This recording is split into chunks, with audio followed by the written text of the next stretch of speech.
Hello everyone. So my name is Joergensen. I've been with Metal Earth, I guess, since the inauguration of the first season. So I started on the Noranda transects with all the geophysical surveys and the geological transect there, and then has since moved on to Harold's VMS thematic project, where I'm responsible for the assemblage-level compilation and reconstruction of the Abitibi Greenstone Belts. And this talk here is sort of rehashing a little bit about what we have accomplished until now and what is going on at this moment, where we're sort of trying to get through the nitty-gritty of completing the compilation so that we can sort of publish it and let everybody use it.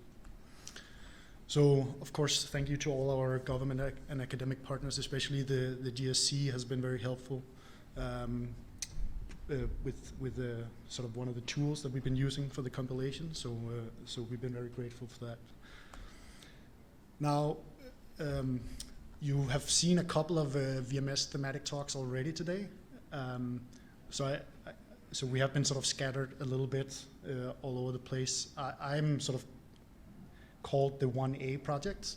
Octavio, that you heard earlier, was 1B. So I'm not sure why we're not in order, but anyway, sort of our overall goal as a group is to sort of figure out how assemblage scale, tectonic and magmatic and crust mantle processes impact metal endowments during greenstone construction and assemblage.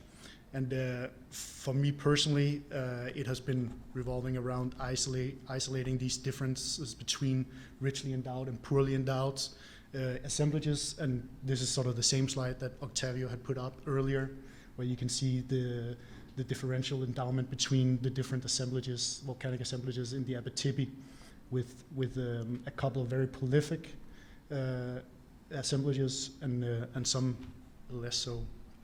So for me, sort of a comprehensive review and compilation of the relevant and representative geological data is what we want to try and achieve on the assemblage scale. So the compilation work started out really trying to achieve two things: a compilation map that included all the assemblages, and then a lithological map, so that we could start quantifying some of these geological features within each assemblage.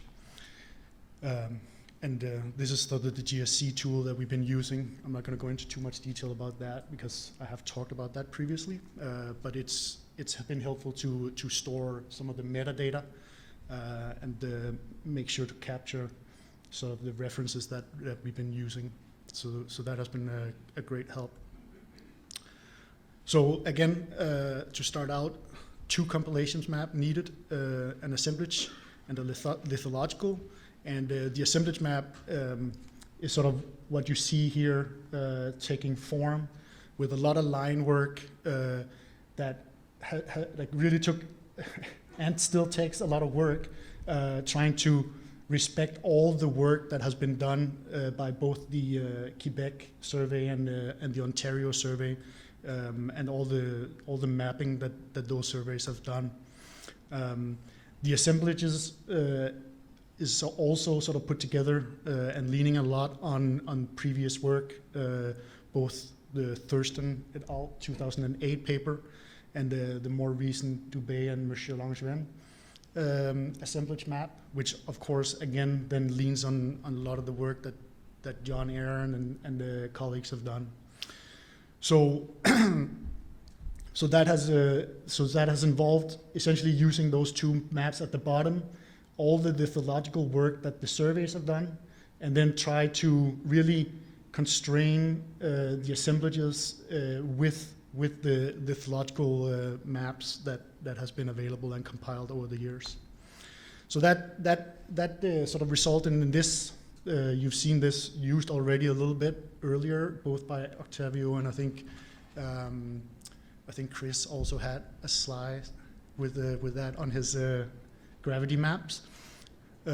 So after that was put together, we can sort of start quantifying some of the first things, which are just the surface area for each of these assemblages, and Octavio alluded to that in his talk with the the structural rock marker there at 35%, being the largest assemblage in terms of surface area covered. So that sort of led to the next thing, which was a little bit more hairy, and that was like compiling the lithological map, and that is, I guess, something that people have tried over the years to achieve. One of the things that was helpful for me was that I sort of could dodge most of the political aspects of that, and not getting into too much trouble for just combining the two. So that's pretty much what I did. What you see here is the Ontario side versus the Quebec side, and you can see that the color palette is quite more varied when you look at the Quebec side versus the Ontario side. So that was something that we needed to get around. So first of all, just combining the whole database. So 50,000 rows, I think, of data or polygons. And then we had to evaluate the two legends and decide on a uniform legend and implement it. And that really took a little bit of work, but also just acknowledging that on the OGS side, the legend had about 20 entries listed there, and on the Quebec side there was 362 entries in that legend, which we fortunately could boil down to 135 entries by eliminating, the 227 there, just because they didn't occur within the Abitibi province. But still, it required some combining of entries on the Quebec side. They're lumping together. So that's what this exercise is showing here, where you can see that a felsic to intermediate metavolcanic rock on the Ontario side, in the red box to the left, sort of corresponds to 4 or 5 units in the Quebec legend, or that's the decision I made. And so going through that and making those correlations was necessary.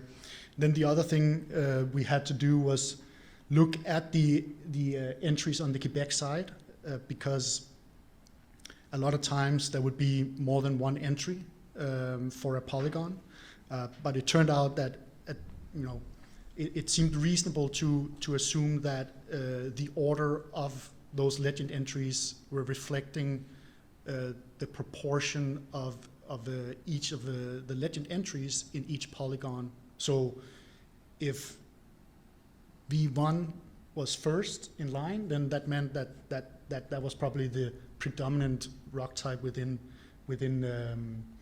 that polygon. So because there was so many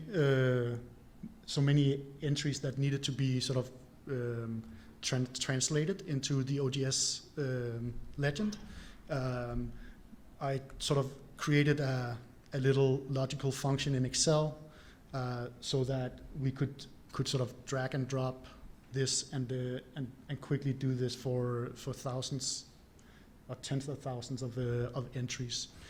And then you held your breath after copy pasting those new entries in. So what you see at the top is the two maps just sort of put together, and then after the translation you have something that looks like one coherent map. And there are definitely some errors in that that we are now trying to sort of resolve. But nonetheless, this gave us sort of the first, or the backbone to start quantifying and actually get some of this derivative data that we were interested in, which was geological features within each assemblage.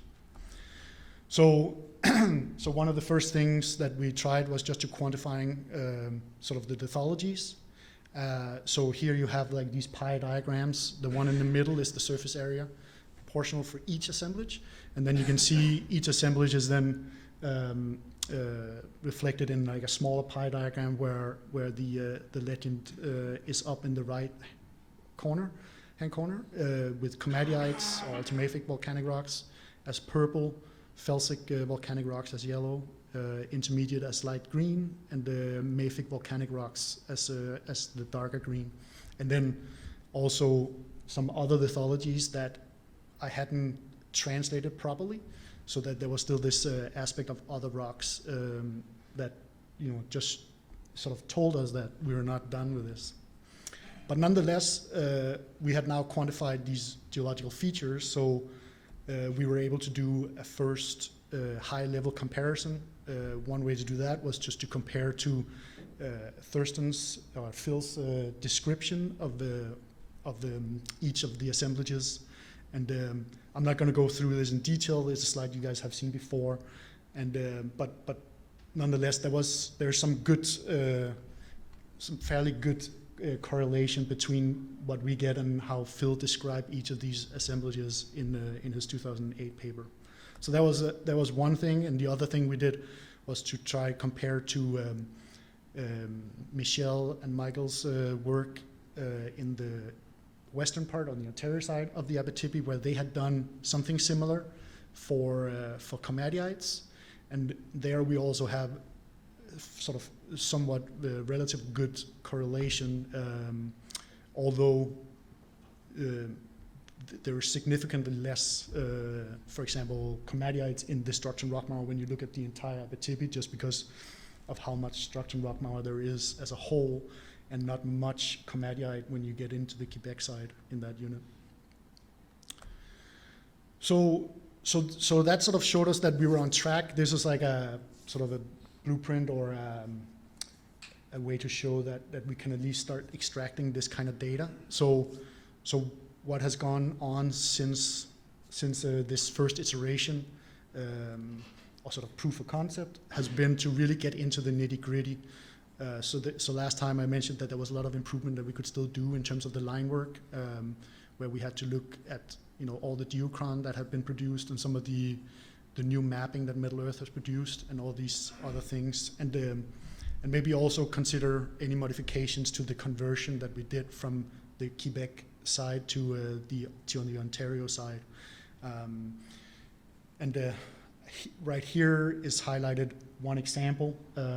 You can see on the top map is Quebec's mapping, where you can see everything is filled in. But when you look at my lithological compilation at the bottom, you can see there's a gap there in the middle, and that's because the entry for that green unit up in the Quebec map is an amphibolite, and at that first iteration, I just sort of had ignored those rocks, so they sort of went into that other pile.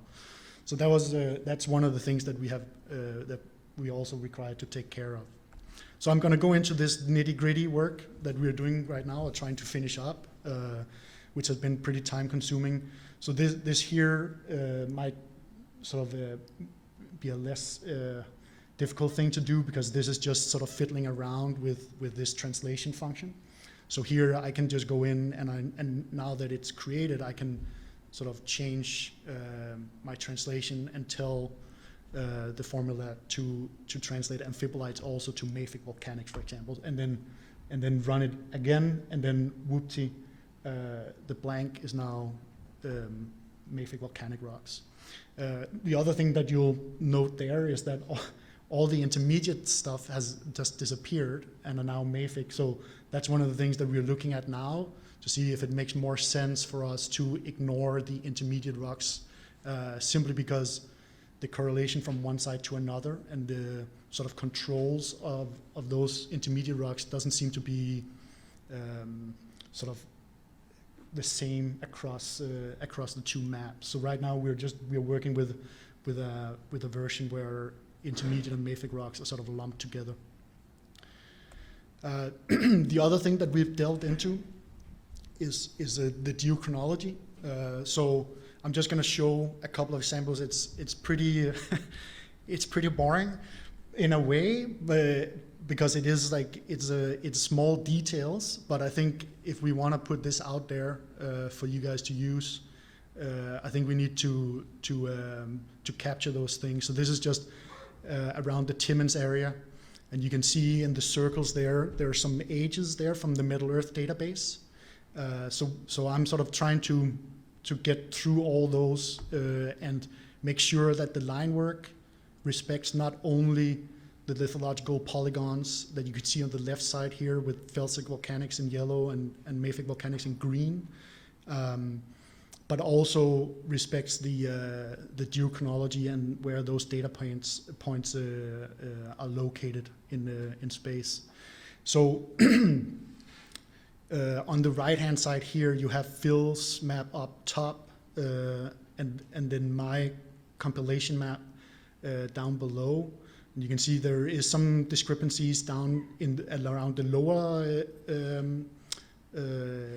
circle or ovoid, where you can see I have a little bit more Kit Monroe that tries to respect the. Pointer on the screen, Oh, you can. on the monitor. Do you see a pointer now? Oh, hold on. Yeah, hold on. Is it on now? Okay. Yeah. So down around this circle here, you can see if you look at the assemblage map, there's a bit of a discrepancy here. What I've tried to do is to respect, the lithological boundaries there, so we capture that also on the assemblage scale.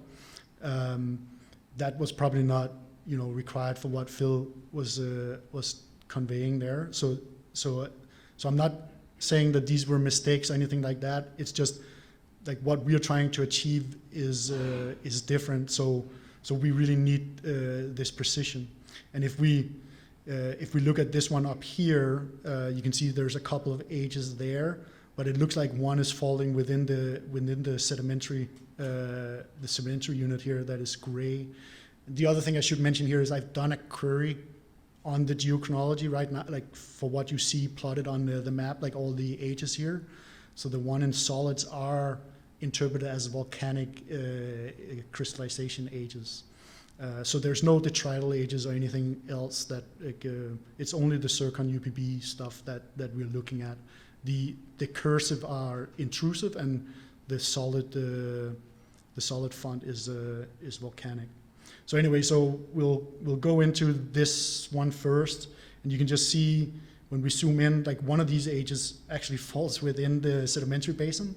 Now, it also turns out that these ages are exactly the same. So the other thing that we're sort of doing is going through that geochronology database.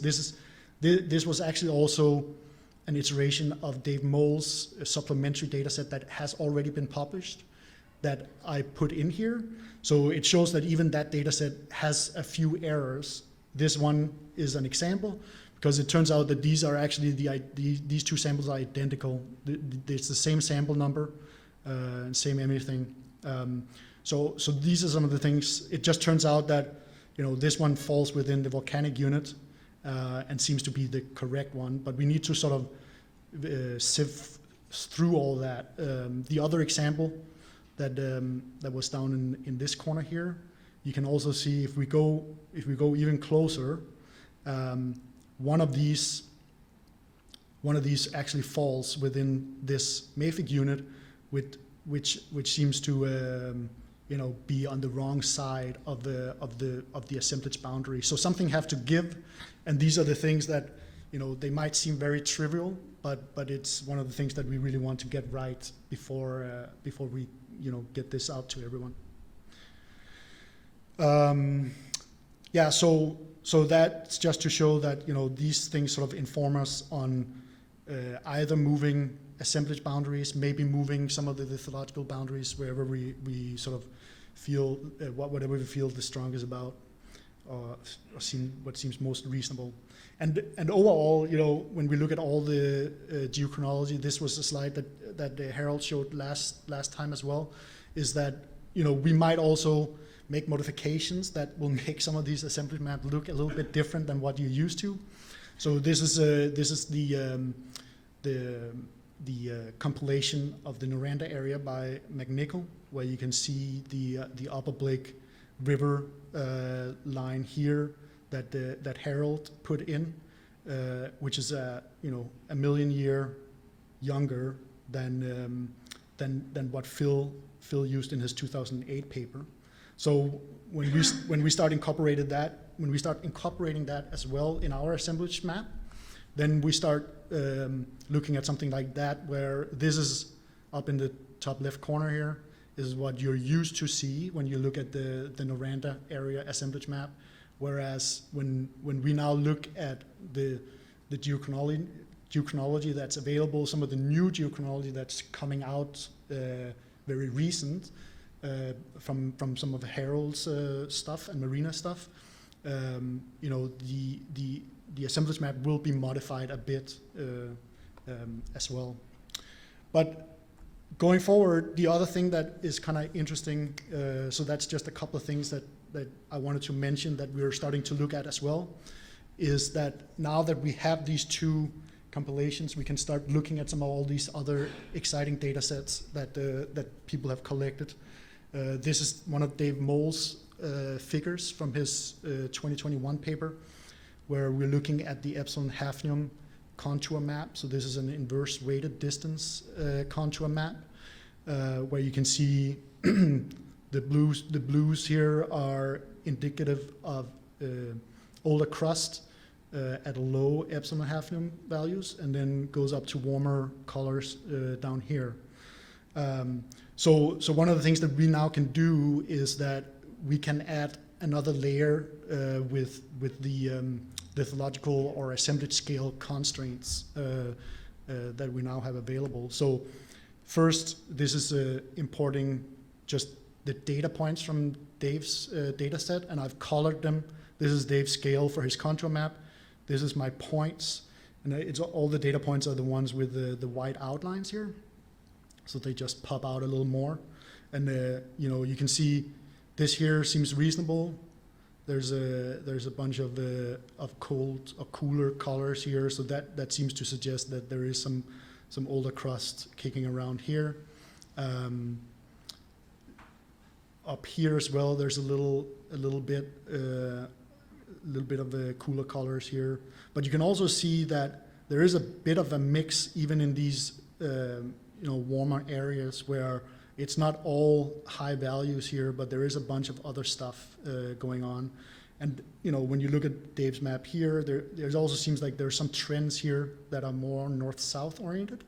And what our compilation allows, so this is the Abitibi on top of the, sort of put in the same location here. So you can see now this is the same data points plotted on that map, and we can then put the assemblage map on, and we can now start interrogating Dave's data, but constraining it with the geological characteristics, which means that, you know, some of the trends that Dave has shown in his contour maps might have to be reevaluated to some extent. And I'm not saying that's the case. I'm just saying at this point we are now capable of doing this.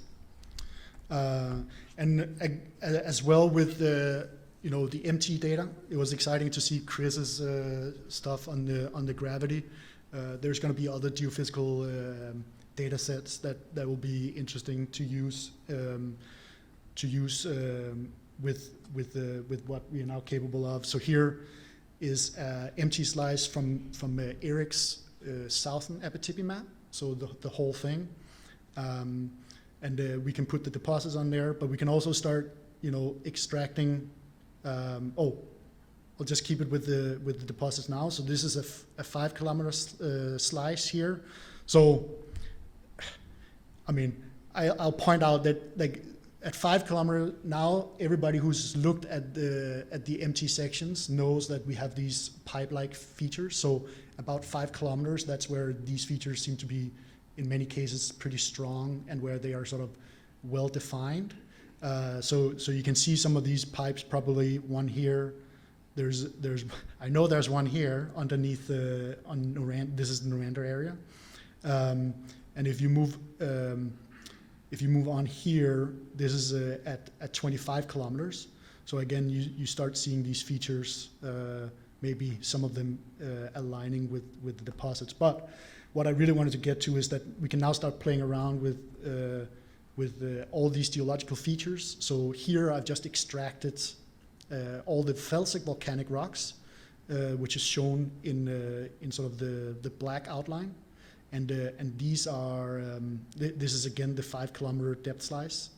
So we can start, interrogating these data sets with both the lithological features, but also I could ask it to extract just the felsic rocks within the Blake River assemblage and start seeing how all those things come together, whether there's any patterns.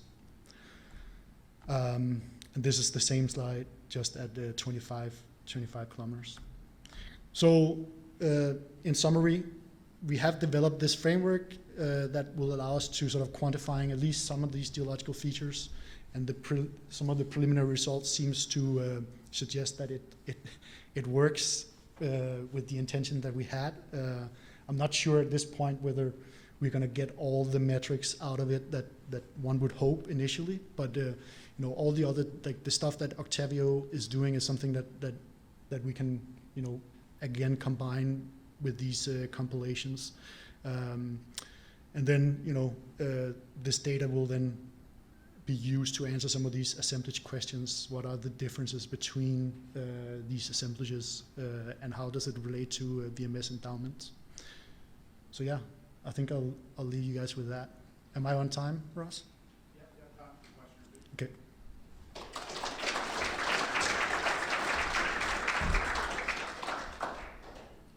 Eric? Yeah, one comment about the show of David Moll where he's used inverse distance square weighting for that contour map. I mean, that's one of the challenges. You see that apparent north-south trend, which is really, it just reflects the density of the data. Yeah. And the variability of that. And so a better way to generate maps like that would be something like kriging, where you would try and generate a variogram, and if you can't get a decent variogram, then you know you can't interpolate. Yeah. I think that's one of the challenges of using those kinds of maps. Yeah. No, I mean, it's not to criticize Dave in any way. I think he even did kriging for some of his maps. All I want to sort of convey is that, that's just one data set. I think that we need to interrogate again now having this kind of compilation. And, for anybody sitting out there with a data set, we hope to be able to provide you guys with the files for you guys to look at it as well. So, Mark?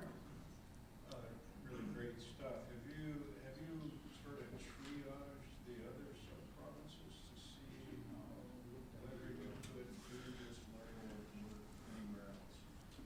The other sub-province? Oh, the other sub-province. No, not well. I surveyed the slave very quickly, if that counts. If other, if not that that's another sub-province, but another terrain maybe that would be worth looking at. And that was just from, I think, Graham's presentation, looking at the geology that was available there, where you would think that there's potential to do something similar. The other sub-provinces, I don't know yet. I haven't looked at the detail of the mapping there, but I would assume there's less outcrop up there, and the detail is perhaps not as great, but I don't know. I mean, eventually you want to be able to compare what you're doing to something else. Yeah. If you don't get it anywhere else, that's going to be tough. Yeah.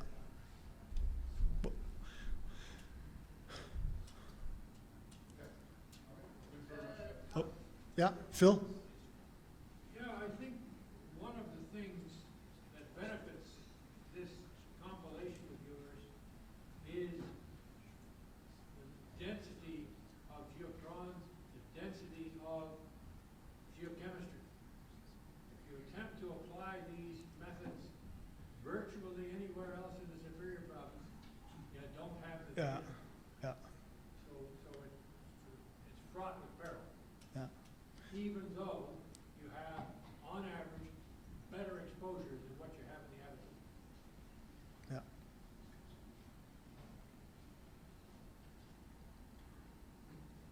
Yeah. Yeah, you need to go map some more, Phil.